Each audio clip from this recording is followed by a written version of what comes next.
Hi, I'm Kate Shamarani, natural nurse in a toxic world and presenter on various radio shows.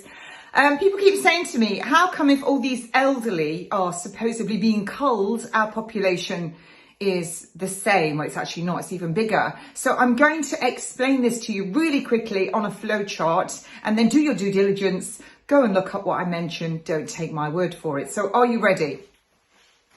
The 2011 Palliative Care Funding Review by Andrew Lansley states that 549,000 people have to be culled, euthanized, whatever you want to call it, annually in England and Wales under the planned incentivised euthanasia point system.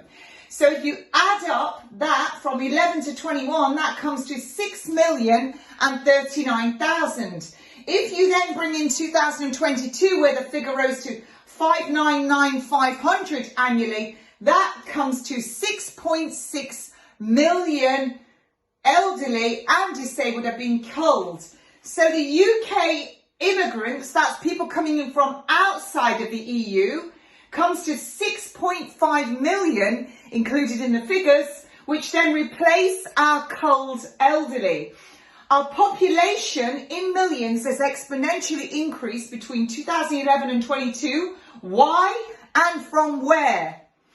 3.5 million EU nationals are not included in that 6.5 million total. So that adds up to 10 million. That's 10% of your UK are not native Brits. And they are coming and making up, so it hides our amount of culled elderly and disabled kids are included in that. And don't forget, you've got 939,000 expats in the EU. Net gain to population is 2.5 million.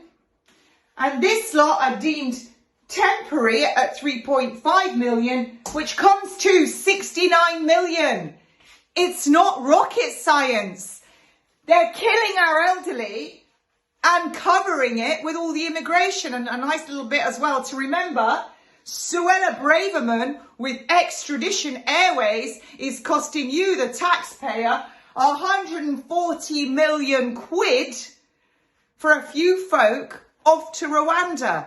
But don't worry about it, your gas and electric's going through the roof and they're killing the elderly. What is there not to know?